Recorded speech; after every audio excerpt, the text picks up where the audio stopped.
À l'âge de 61 ans, Jim Carrey a accordé ce qu'il a qualifié d'ultime entretien de sa vie. L'homme qui avait fait rire des millions de personnes était enfin prêt à dire la vérité. Pendant des décennies, ses fans avaient soupçonné que derrière son énergie débordante se cachait une face sombre qu'il n'avait jamais révélée. Et ils avaient raison. En 2025, Carrey a révélé qu'il prenait du Prozac depuis les années 1980 pour faire face à ce qu'il décrivait comme un désespoir persistant qui ne l'avait jamais vraiment quitté. Mais ce n'était pas là la révélation la plus choquante. 6 confidences sur les tentatives de suicide de son père et sur ses propres tourments émotionnels vous amèneront à voir tous les films dans lesquels il a joué sous un jour totalement nouveau. Jim Carrey est né le 17 janvier 1962 dans la petite ville de Newmarket, en Ontario. Dernier d'une fratrie de 4 enfants, il a grandi dans une maison exiguë et bruyante où les rêves se heurtaient sans cesse à la lutte quotidienne pour joindre les deux bouts. Son père Percy avait autrefois joué du saxophone dans un groupe de jazz avant de devenir comptable chez Titan Wheels à Scarborough pour un salaire d'à peine 8 000 $ par an. Sa mère Kathleen a lutté contre la maladie durant une grande partie de son enfance, passant plus de temps alité qu'à mener une vie normale. Le nom de famille d'origine était Carr, avant que les ancêtres de Percy ne l'anglicisent après leur immigration au Canada. Dans ce foyer modeste, Jim a vu la déception silencieuse de son père s'accentuer au fil des ans. Percy avait une âme d'artiste mais se retrouvait prisonnier d'un bureau. Très tôt, Jim a compris que le travail acharné ne garantissait pas à lui seul une vie stable. Dès l'âge de 8 ans, il a trouvé du réconfort devant son miroir, passant des heures à métamorphoser son visage en une multitude d'expressions qui suscitaient l'émerveillement de ses frères et sœurs. À 10 ans, il a écrit avec assurance à Carol Burnett pour se proclamer maître de l'imitation. Lorsqu'il a reçu sa réponse polie, il l'a considérée comme un trésor inestimable. Il a accroché la lettre au mur comme une promesse faite à lui-même. À l'école, il ne pouvait s'empêcher de transformer chaque cours en spectacle, imitant sans cesse professeurs et stars de cinéma, au point d'être régulièrement renvoyé de classe par le directeur. Les autres enfants l'avaient surnommé « Rubber Face », le visage de caoutchouc. Pour un garçon grandissant dans la pauvreté, ses éclats de rire valaient plus que tout. Puis en 1975, tout s'effondra, lorsque l'usine Titan Wheels ferma soudainement ses portes. Percy, alors âgé de 51 ans, perdit son emploi du jour au lendemain. Il envoya 73 candidatures à des cabinets comptables de tout l'Ontario, mais ne reçut que des refus. Les économies de la famille s'épuisèrent rapidement, et les frais médicaux de Kathleen engloutirent le peu d'argent qu'il leur restait. Finalement, Percy accepta un poste d'agent d'entretien payé à peine 4 $ de l'heure. Il nettoyait les toilettes de ce même type d'usine où il avait autrefois travaillé comme comptable. Jim n'avait que 13 ans et se voyait contraint de regarder l'homme qu'il admirait le plus passer la serpillière pour des gens qui autrefois lui avaient serré la main. L'humiliation le blessait au plus profond de lui-même. Quelques mois plus tard seulement, la famille perdit sa maison. De 1991 à 1996, la famille Carrey vécut dans un combi Volkswagen jaune stationné près du lac Ontario. Percy et Kathleen dormaient à l'intérieur du véhicule, tandis que Jim et son frère John montaient une tente à côté pour affronter les nuits d'hiver glaciales du Canada. Chaque matin, ils se réveillaient avec du givre plein leur sac de couchage avant d'aller faire leur toilette dans une station-service sur le chemin de l'école. Parfois, Jim récupérait des sandwichs périmés dans les poubelles et les faisait chauffer sur un petit réchaud à l'intérieur du van. Toute la famille travaillait de nuit dans une usine locale, gagnant 32 $ pour 8 heures passées à récurer les sols et à nettoyer les toilettes. Durant la journée, Jim continuait de fréquenter le lycée Aldershot, dans un état de somnolence, vêtu de vêtements sales et luttant pour garder l'esprit concentré malgré l'épuisement. À l'âge de 15 ans, l'état de santé de sa mère s'était aggravé au point qu'elle ne pouvait plus marcher seule. Jim commença à manquer l'école et à 16 ans, il abandonna ses études pour travailler à temps plein aux côtés de son père pour un salaire de 4,25 $ de l'heure. Chaque nuit, il travaillait comme agent d'entretien. À l'aube, il rentrait chez lui pour aider sa mère à se lever, lui faire sa toilette, lui préparer ses repas et s'asseoir à ses côtés pour lui raconter des blagues afin de lui remonter le moral. Ces blagues étaient ce qui lui permettait de garder l'esprit sain. Kathleen appelait son fils son petit rayon de soleil. Mais au fond de lui, Jim vivait dans une peur constante. Cette situation perdura jusqu'en 1981, où un matin fatidique vint tout bouleverser. En 1982, Jim trouva son père inconscient dans la salle de bain. Percy avait avalé un flacon entier de médicaments. Jim n'avait que 20 ans. Pris de panique, il appela les secours et les ambulanciers transportèrent son père en urgence à l'hôpital Joseph Brandt. Ils ont réussi à lui sauver la vie in extremis. Percy a avoué plus tard avoir tenté de mettre fin à ses jours à 2 autres reprises, alors que la famille vivait dans le van Volkswagen. Ce traumatisme a marqué Jim pour le restant de ses jours, le laissant terrifié à l'idée que cette même noirceur sommeillait en lui. C'est ce qui l'a poussé à travailler sans relâche, sans jamais s'accorder de répit. Pourtant, au milieu de cette souffrance, une petite voix l'encourageait à persévérer. À l'âge de 15 ans, Percy a conduit Jim au Yock Yocks Comedy Club de Toronto pour sa toute première prestation. Sa mère lui avait choisi un survêtement en polyester aux couleurs vives, persuadée que c'était ainsi que s'habillaient tous les humoristes de télévision. Le spectacle fut un désastre total. Le public a à peine applaudi. Bien que déçu, Percy a ramené son fils chez lui en silence tout en étant secrètement fier de lui. Jim a compris qu'un échec sur scène n'était pas une fin en soi. C'était simplement une leçon qui allait l'aider à grandir. Le jour de ses 16 ans, il a officiellement quitté l'école. Sa famille est restée prisonnière de la pauvreté. Chacun enchaînait les quarts de nuit ou les emplois d'entretien pour survivre. Jim travaillait de nuit par tranches de 12 heures, s'accordant de courtes siestes dans sa voiture entre deux services, tout en rêvant de projecteurs et d'applaudissements tonitruants. Durant his pauses, il s'exerçait en secret à l'humour imitant Don Adams et W.C. Fields pour garder l'esprit vif. Autrefois élève brillant, Jim s'est peu à peu renfermé sur lui-même, envahi par la colère. Mais l'humour lui donnait une raison de continuer à vivre. Sa famille continuait de se désagréger sous le poids de la misère. Un à un, ses frères et sœurs sont partis. Son père sombrait davantage dans la dépression tandis que sa mère devenait si dépendante des analgésiques qu'elle a fini par développer une addiction. Des années plus tard, Jim a déclaré « Si l'on est obligé de vivre sous analgésiques, c'est que l'on a déjà baissé les bras ». Il restait souvent assis à table écoutant sa mère dire des choses comme « Mon cerveau se détériore à une vitesse effrayante » ou « Je pourrais partir d'un instant à l'autre ». Ces mots se sont gravés à jamais dans sa mémoire. Il a appris à faire du rire une armure dissimulant sa souffrance derrière un personnage à l'apparence loufoque. À 17 ans, il a enfin gagné 20 $ pour un spectacle de 20 minutes au Haft Comedy Club. Même si la somme était modeste, cela prouvait qu'il pouvait gagner sa vie en racontant des blagues. Peu de temps après, en 1980, il passa une audition pour l'émission Saturday Night Live, convaincu de sa réussite. Pourtant, il n'eut même pas l'occasion de rencontrer Lorne Michaels. Les producteurs le rejetèrent, estimant que cela ne plairait pas à Lorne. Cette déception le hanta pendant des années, mais elle le poussa également à cesser d'imiter autrui pour créer ses propres personnages. Derrière son humour se cachaient des blessures invisibles aux yeux de tous. Il avait été harcelé à l'école en raison de sa pauvreté et moqué pour ses vêtements. Il lui arrivait même de sombrer dans un tel désespoir qu'il s'infligeait volontairement de la douleur simplement pour ressentir quelque chose de réel. Bien des années plus tard, il évoqua ces moments dans un documentaire contenant des images d'une telle authenticité et d'une telle crudité que les producteurs les gardèrent secrètes pendant près de 20 ans. Sa souffrance devint le moteur de son art. Chaque expression exagérée et chaque mouvement explosif trouvaient leur origine chez ce petit garçon qui avait appris à survivre en faisant rire les autres. Même au milieu de ce chaos, quelques lueurs d'espoir subsistaient. Certains enseignants du lycée Aldershot l'autorisaient parfois à faire son numéro en classe plutôt que de le punir. L'un de ses professeurs d'art plastique se souvenait même avoir vu Jim dessiner tout en imitant John Wayne. En 1958, alors qu'il n'avait que 19 ans, Jim Carrey décrocha son premier rôle à la télévision dans un petit téléfilm canadien intitulé Introducing Janet, rebaptisé plus tard Rubberface.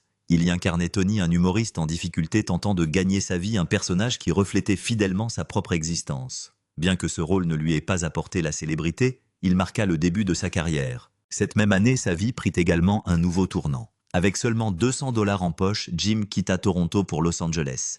Il dormit sur les canapés des clubs de comédie survécus grâce aux repas gratuits et participa à toutes les auditions qu'il pouvait trouver. En 1982, il se produisait au Comedy Store, la salle légendaire qui avait révélé des humoristes comme Richard Pryor et Robin Williams. Un soir, Rodney Dangerfield assista à sa prestation, fut impressionné par son talent, et elle l'invita à rejoindre sa tournée de 1982 à 1983. En tant que plus jeune membre de la troupe, Jim ouvrait les spectacles devant des milliers de personnes, tout en ayant encore du mal à trouver suffisamment de nourriture chaque jour. La faille n'avait jamais disparu. Elle avait simplement désormais un objectif bien précis. Il commença ensuite à décrocher de petits rôles à la télévision avec des rémunérations modestes, mais chaque opportunité était précieuse. En 1981, il gagnait seulement 50 $ par semaine en interprétant des sketchs et comiques dans Sex and Violence Family Hour. Il vivait dans un appartement vide sans meubles et survivait grâce aux nouilles instantanées. En 1984, Jim apparut dans la sitcom de Dog Factory, qui racontait le quotidien d'un studio d'animation. Mais la série fut annulée après seulement 13 épisodes, le replongeant une fois de plus dans les dettes. Malgré cela, il refusa d'abandonner. En 1985, il connut son premier succès commercial avec Once Bitten, un film qui rapporta 19 millions de dollars pour un budget de seulement 5 millions de dollars. Même si les critiques ne furent pas convaincus, le film attira l'attention du public. Le jeune homme, venu de Ontario, au visage incroyablement expressif, devint soudain un nom que tout le monde reconnaissait. Pourtant, durant cette même période, sa vie prit un autre tournant inattendu. Il fut arrêté pour possession de marijuana, vécut une brève histoire d'amour avec Mia Farrow et devint de plus en plus dépendant à la cocaïne afin de pouvoir répéter toute la nuit. Jim décrivit plus tard cette période comme une des plus sombres de sa vie. Malgré tout, il continua d'avancer persévérant audition après audition et refus après refus. Il passa les auditions pour Saturday Night Live à 3 reprises en 1980, 1983 et 1986, mais échoua à chaque fois. Sa dernière audition se termina par un échec après qu'une imitation de Robin Williams ne produisit pas l'effet qu'il espérait. Au lieu d'abandonner, il décida de se réinventer. Jim commença à créer des personnages étranges et exagérés que personne d'autre n'osait interpréter. Un des était Fire Marshal Bill, le pompier excentrique qui deviendrait le personnage décisif de sa carrière.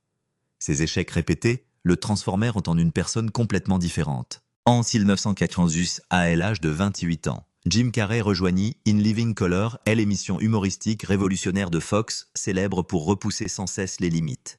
Dès sa première apparition, son énergie débordante se distingua de celle de tous les autres. Au cours des 5 saisons de l'émission, Jim participa à plus de 120 sketchs. C'est Pendant Fire Marshal Bill DeVint, le personnage dont le public se souvenait le plus avec son visage grotesquement déformé, ses yeux écarquillés et sa réplique emblématique « Vous pouvez m'appeler Bill ». Il faisait rire les spectateurs tout en leur donnant des frissons. L'émission attira rapidement des millions de téléspectateurs et les sketchs de Jim devenaient systématiquement les séquences les plus commentées. Ce fut également la première fois qu'un humoriste blanc devint la révélation d'une émission construite autour du talent de légendes de l'humour noir comme les frères Wayans. Jim Carrey ne se contenta pas de trouver sa place, il brilla de manière exceptionnelle. En coulisses cependant, il travaillait jusqu'à l'épuisement. Jim s'y transformait en une grande variété de personnages, notamment Vera de Milo, la culturiste excentrique, ainsi que des innombrables autres imitations. Il prenait ou perdait jusqu'à 20 livres en une seule semaine. Son corps devint un véritable outil de performance. Il se giflait, se contorsionnait dans des positions douloureuses et brisait des objets uniquement pour faire rire le public. Les critiques commencèrent à parler de son potentiel pour les Emmy Awards, alors même que son corps se détériorait progressivement. Lors du tournage d'une scène en 1992, Jim se fit une grave entorse à la cheville en dansant mais continua malgré la douleur à tourner toute la semaine. Même dans ces conditions, il refusa d'abandonner. À cette époque, il gagnait 25 000 $ par épisode et venait d'acheter sa première maison à Los Angeles. Pour supporter un rythme de travail épuisant pouvant atteindre 80 heures par semaine, il commença à prendre de l'Adderall. Le médicament le maintenait éveillé, mais il le détruisait lentement de l'intérieur. À la même période, son mariage commença également à se désagréger. Il rencontra Melissa Weimer en 1987 sur le tournage de The Dog Factory. Elle le connaissait bien avant qu'il ne devienne célèbre. Mais après le succès de In Living Color, tout changea. La célébrité envahit leur vie, apportant les soirées tardives, les clubs de striptease et les mensonges. En 1995, Melissa demanda le divorce, affirmant qu'il avait été infidèle avec des stripteaseuses et qu'il n'était plus l'homme qu'elle avait connu. Les documents judiciaires révélèrent toute l'histoire. Le succès était arrivé trop vite, tandis que l'équilibre disparaissait peu à peu de sa vie. Pendant que le public riait aux éclats, son mariage effondrait discrètement en coulisses. Même l'émission elle-même fut au centre de nombreuses controverses. Durant les saisons 1992 et 1993, plusieurs sketchs repoussèrent les limites au point d'inquiéter les dirigeants de Fox. Un segment intitulé « Homeboys », qui parodiait la culture des gangs, attira plus de 10 millions de téléspectateurs, mais provoqua également une avalanche de plaintes. Les responsables de la chaîne commencèrent à s'opposer à l'équipe créative au sujet des contenus pouvant être diffusés. Pendant ce temps, Jim ne se retenait pas et tournait en dérision tout ce qui concernait la race, la religion et bien d'autres sujets. Après des années de dévouement, il quitta l'émission en 1994, non pas parce qu'il était épuisé, mais parce qu'il était prêt à atteindre une scène encore plus grande. Cette même année, Ace Ventura Pet Detective sortit au cinéma. Personne ne croyait qu'une comédie à petit budget sur un détective spécialisé dans la recherche d'animaux disparus pourrait changer durablement le genre comique. Réalisé avec un budget de seulement 15 millions de $, le film rapporta 70 millions de dollars au box-office américain et 17 millions de dollars supplémentaires à l'international. Environ 40% des répliques de Jim furent improvisées. Il ne jouait pas simplement le personnage, il le devenait totalement. La réplique « Alrighty then » devint rapidement un véritable phénomène culturel. Presque du jour au lendemain, des millions d'enfants commencèrent à répéter cette phrase culte. Les studios qui étaient autrefois moqués de Jim lui proposaient désormais une multitude de contrats. Ce film le transforma, passant d'un humoriste excentrique de télévision à une véritable star du box-office. Lors de son audition, il ne lut même pas le scénario. À la place, il enchaîna les imitations de voix, notamment celles de Ray Charles et de Tony Bennett. Ces prestations, qui semblaient sans intérêt sur le papier, se révélèrent irrésistibles dans la salle des auditions. Jim surpasse à 19 autres candidates pour décrocher le rôle. Sean Young avait d'abord été choisi pour le rôle principal féminin, mais après des désaccords avec Jim et le réalisateur, elle fut remplacée par Courtney Cox. À partir de ce moment, le film fut progressivement remodelé pour adapté au style extravagant et unique de Jim. Il inventait sans cesse de nouvelles idées pendant le tournage. Un jour, il tira soudainement le bras d'une actrice en passant près d'elle simplement pour voir sa réaction. Ce moment improvisé fut finalement conservé dans le montage final. Personne ne se plaignait lorsque les acteurs et l'équipe riaient tellement que le tournage devait être interrompu, ni lorsqu'une seule scène nécessitait 20 prises. Jim créait constamment de nouveaux gags directement sur le plateau. Il ne se contentait pas d'interpréter Ace Ventura. Il vivait véritablement comme ce personnage.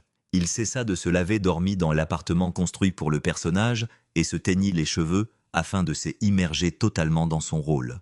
La frontière entre Jim et Ace devenait de plus en plus floue. Lors de la scène de l'effraction dans l'appartement, il improvisa tellement que l'équipe dut reconstruire le décor encore et encore. Personne ne pouvait contrôler Jim, mais personne ne le souhaitait, car les résultats au box-office parlaient de eux-mêmes. Le prix à payer cependant ne cessait d'augmenter. Pour Ace Ventura, il reçut un salaire de 350 000 $. Après le succès du film, ce montant passa à 7 millions de dollars pour Dumb and Dumber, puis à 20 millions de dollars pour The Cable Guy. Pourtant, plus il gagnait d'argent, plus son équilibre mental se détériorait. Pendant la promotion de Dumb and Dumber, Jim fit une grave dépression nerveuse. Il souffrait d'hallucinations et reconnut avoir consommé de la cocaïne pour rester éveillé. Il se comparait à un clown atteint de troubles bipolaires. Il avait l'impression de porter en permanence un masque. Non pas le célèbre masque vert vu à l'écran, mais celui d'une personne qui faisait semblant d'être heureuse alors qu'elle s'effondrait intérieurement. Les produits dérivés du film connurent eux aussi un immense succès. Plus d'1 million de poupées Ace Ventura furent vendues presque immédiatement. Les boîtes à déjeuner, les t-shirts, les jouets et des innombrables autres produits à l'image du personnage envahirent le marché. Pourtant, Jim éprouvait aucune joie. En 1995, il poursuivit Warner Bros. En justice et réclama 20 millions de dollars de dommages et intérêts, affirmant que le studio avait utilisé son image dans des jeux vidéo sans son autorisation.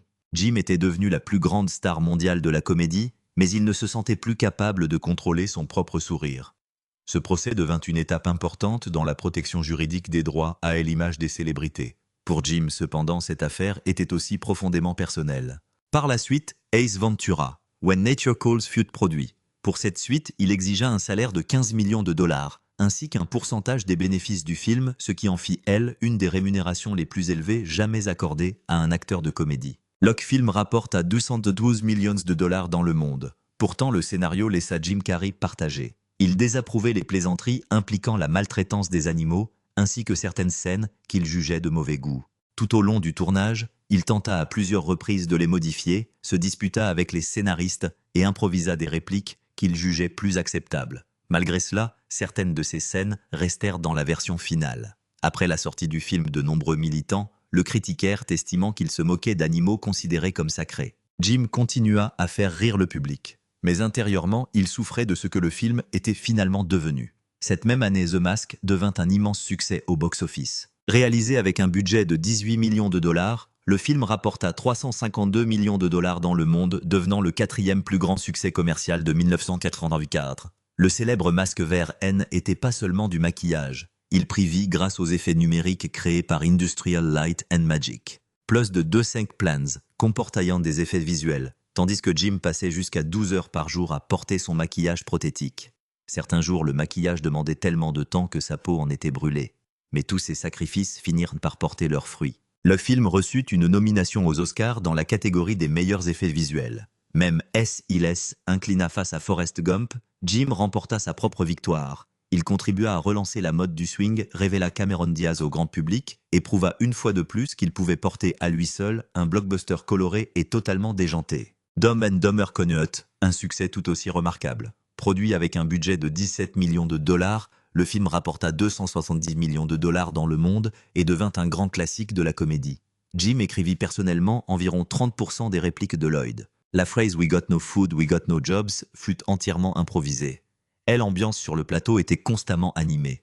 Une scène fut tellement bruyante qu'elle obligea même un véritable mariage organisé à proximité à être retardé. Jim réalisa. Lui-même, une dangereuse cascade à ski se fractura la cheville, puis continua le tournage en boitant des enseignants sans oublier la moindre réplique. Jeff Daniels faillit également rester collé à un pylône de télésiège à cause du froid, obligeant l'équipe à le secourir avec de l'eau chaude. Mais l'argent ne pouvait pas protéger Jim contre d'autres difficultés. En 1991, Fox le poursuivit en justice pour 10 millions de dollars au sujet des droits liés à In Living Color. Le conflit fut finalement réglé à l'amiable. Cette même année, l'industrie du cinéma lui versa environ 20 millions de dollars. Lors des MTV Awards, Jim S. effondra soudainement sur scène. Il déclara calmement qu'il avait besoin d'une pause. Il était tombé dans un état d'épuisement et de paranoïa. Tandis que le public continuait à l'applaudir, il avoua en coulisses qu'il n'avait plus la force de continuer à faire semblant. Jim Carrey faisait toujours rire le monde entier, mais au fond de lui, il n'avait presque plus d'énergie. Pendant le tournage de la scène de la tempête à bord du bateau dans The Truman Show, la pression était totalement réelle. Le réalisateur Peter Weir ne se déclara satisfait que lorsque Jim eut été poussé à ses limites physiques et émotionnelles. La seule scène de la tempête nécessita 150 prises. La production construisit un immense océan artificiel avec un système capable de recréer une véritable tempête et un bassin aussi grand qu'un terrain de football. Vague après vague, Jim était violemment frappé par l'eau, tandis qu'il s'agrippait au bateau grâce à un harnais de sécurité donnant l'impression de vivre une véritable catastrophe. À un moment, la scène devint si dangereuse qu'il faillit se noyer, obligeant plusieurs membres de l'équipe à plonger immédiatement dans l'eau pour le sauver. Pourtant, lorsque Truman toucha le mur et quitta son monde artificiel, une seule prise fut nécessaire. Cette scène devint ensuite, un des moments les plus inoubliables de l'histoire du cinéma. Réalisé avec un budget de 60 millions de dollars, le film rapporta 264 millions de dollars dans le monde. L'interprétation de Jim était si puissante que le public ne riait plus. Les spectateurs regardaient simplement en silence. Il ne se contentait pas de jouer dans cet immense dôme, il vivait réellement comme Truman. Pendant plusieurs semaines, Jim refusa de quitter le plateau afin de ressentir pleinement la solitude et l'isolement qui définissaient son personnage. Il n'appelait plus sa famille et parlait à peine avec les autres membres de la production. Cet isolement trendit les scènes émotionnelles encore plus authentiques, mais il provoqua également des tensions grandissantes. Jim commença à se disputer avec Peter Weir au sujet du contrôle artistique de certaines scènes et demanda même une prime de 20 millions de dollars.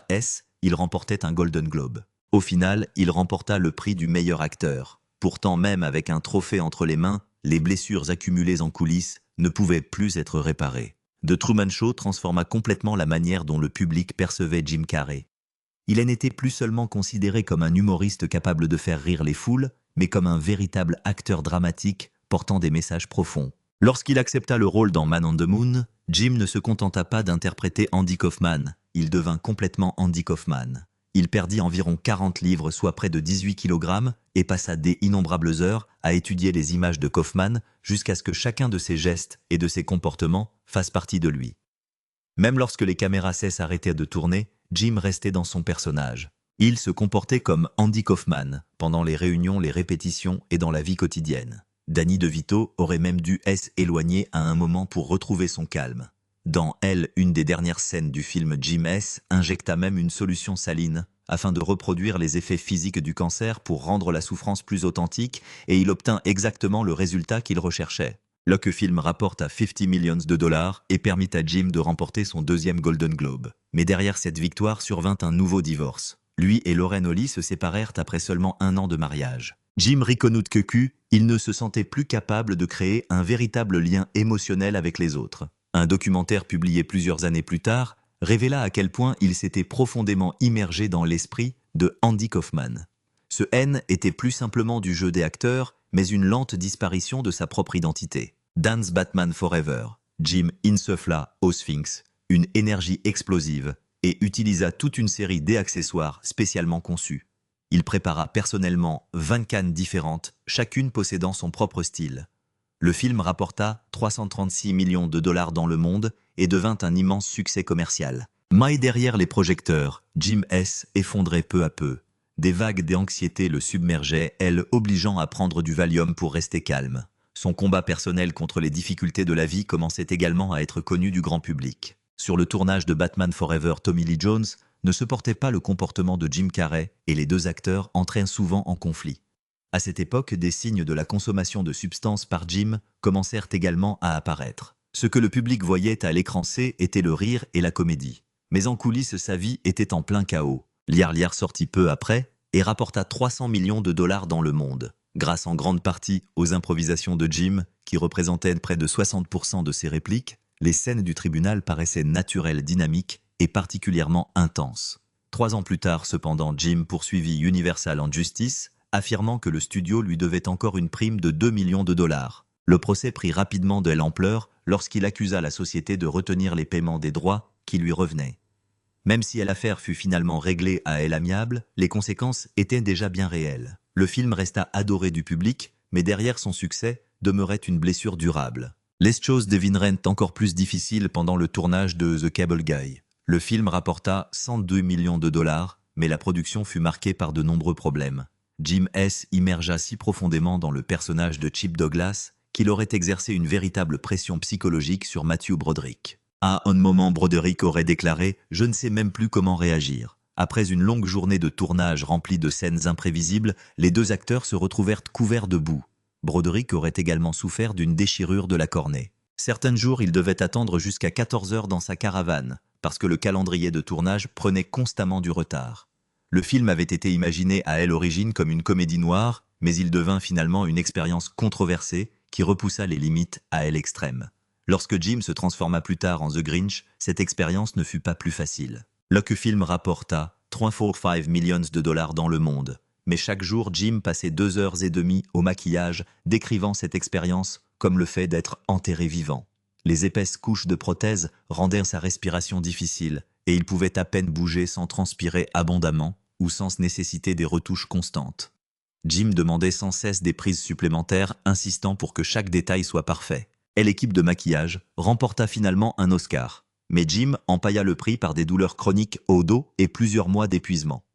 Le succès fut immense, mais les conséquences physiques restèrent gravées dans son corps pour toujours. En 2015, une tragédie frappa sa vie. Catriona White, maquilleuse irlandaise et compagne de Jim, par intermittence mourut, dit une overdose. Elle laissa une lettre d'adieu dans laquelle elle l'accusait de violence émotionnelle et de lui avoir fourni des drogues. La famille de Catriona déposa une plainte affirmant que Jim lui avait transmis une maladie sexuellement transmissible, lui avait fourni des antidouleurs sur ordonnance et avait mis fin à leur relation au moment où elle était la plus fragile émotionnellement. Cette affaire provoqua une onde de choc dans toute l'industrie du divertissement. Les enquêteurs auraient découvert plusieurs flacons de médicaments sur ordonnance manquant, ainsi que des messages laissant penser que Jim connaissait déjà certains aspects de la situation. Son équipe juridique affirma que ces accusations relevaient d'une tentative d'extorsion. En 2017, la plainte fut rejetée, mais la controverse entourant cette affaire ne est jamais totalement dissipée. Dans Eternal Sunshine of the Spotless Mind, Jim révéla un visage totalement différent de lui-même. Les expressions exagérées et la comédie démesurée avaient disparu. À leur place, il livra une interprétation discrète et profondément émouvante. Le réalisateur Michel Gondry ne disait même pas action selon plusieurs témoignages. Il voulait simplement que Jim S. immerge complètement dans chaque instant. Et Jim fit exactement cela. Le film rapporta 70 millions de dollars, mais le tournage fut extrêmement exigeant avec des journées de travail pouvant atteindre 17 heures et presque aucun plan de secours lorsque des problèmes survenaient. Jim se rasa même la tête pour une scène. Il reconnut plus tard que cette expérience, avait plongé dans la dépression. Plus son interprétation devenait authentique, plus les blessures émotionnelles qu'il emportait avec lui étaient profondes. Il lui fallut plusieurs mois pour s'en remettre, et sa vie personnelle en souffrit également énormément. En 2019, sa fille Jane reçut un diagnostic d'autisme. En 2018, elle se serait éloignée de son père et aurait publiquement critiqué certaines de ses prises de position qu'elle jugeait nuisibles. Jim parlait souvent de son père Percy, qui avait perdu son emploi lorsque Jim était encore enfant. La famille était tombée dans la pauvreté et survivait en travaillant comme agent de nettoyage dans une usine. Percy mourut en 2006. Jim dépensa 10 millions de dollars pour les funérailles de son père. Il déclara un jour que cela avait bouclé la boucle de sa vie.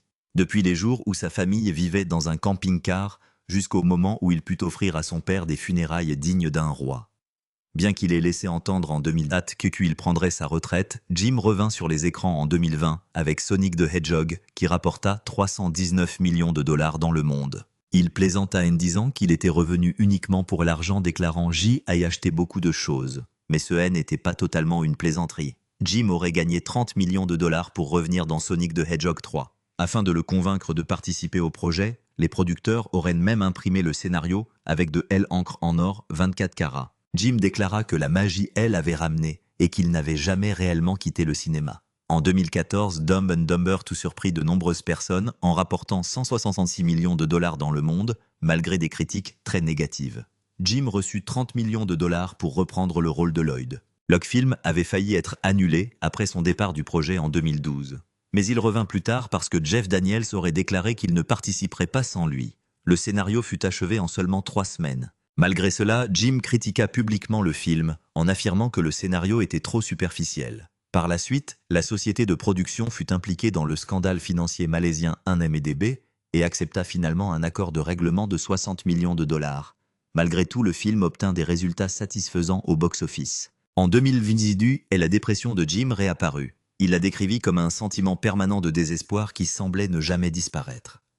Depuis les années 1980, le Prozac avait été son principal soutien émotionnel. En 2019, pendant le tournage de Sonic the Hedgehog 2, il faillit mourir d'une pneumonie. Cette épreuve le força à s'arrêter et à réévaluer sa vie. Il décida finalement d'arrêter les médicaments, expliquant qu'il préférait supporter la douleur plutôt que de vivre dans un état où il ne ressentait plus rien. Par la suite, Jim parla plus ouvertement de la psychothérapie et de son propre chemin de guérison. Cela eut un impact sur le calendrier de production de Sonic the Hedgehog 3. Mais cela rappela aussi à tout le monde qu'avant toute chose, il était simplement un être humain. En revenant à 2007, le film de Number 23 ne répondit pas aux attentes et ne rapporta que 37 millions de dollars. Pourtant, ce film hanta Jim davantage que n'importe lequel de ses plus grands succès. Il développa une véritable obsession pour le nombre 23, croyant le voir partout, sur les panneaux routiers, dans les numéros de téléphone et même sur les horloges. Il ne parvenait pas à échapper à cette sensation et commença finalement à étudier puis à écrire sur la numérologie. Après avoir terminé le film, Jim suivit une psychothérapie afin de apprendre à distinguer la fiction de la réalité. Il déclara qu'il n'accepterait plus jamais des rôles aussi sombres. Lorsqu'il interpréta le colonel Stars dans Kick-Ass 2, il refusa de participer à toute la promotion du film après la fusillade de l'école primaire Sandy Hook. Jim expliqua qu'il ne pouvait pas soutenir un film contenant autant de violence. Son silence devint sa déclaration la plus forte. Le film rapporta 60 millions de dollars, mais la décision de Jim eut finalement un impact plus important que le film lui-même. En 2024, il revint pour Sonic the Hedgehog 3. Chaque matin, il passait plus de 3 heures à faire poser la moustache du personnage. Un nouveau contrat de 30 millions de dollars fut signé. Jim plaisanta en disant qu'il était revenu parce qu'il avait besoin d'argent après avoir acheté trop de maisons. Selon ce récit, l'histoire selon laquelle le réalisateur lui avait envoyé un scénario imprimé avec de l'encre en or était entièrement vraie.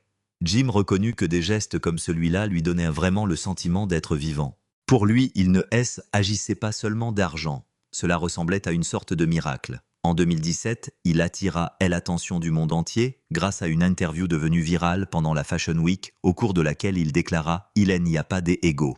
Il ne cherchait pas à paraître philosophe. Il croyait sincèrement à ce qu'il disait. Après des années à étudier les enseignements de Eckhart Tolle et à pratiquer la méditation, il avait le sentiment de ne plus être un individu séparé, mais simplement une partie de l'ensemble de l'existence. Jim croyait que la paix ne venait ni de la personnalité ni de la célébrité, mais du fait de savoir lâcher prise. Cette même année, il commença également à créer des centaines de peintures inspirées de ce qu'il appelait la conscience du Christ. Lors d'une intervention à Homeboy Industries, en 2015, il expliqua à des personnes ayant connu l'incarcération que le pardon est la porte d'entrée vers le paradis. Il déclara que Jésus avait supporté non seulement la souffrance physique, mais aussi la souffrance émotionnelle.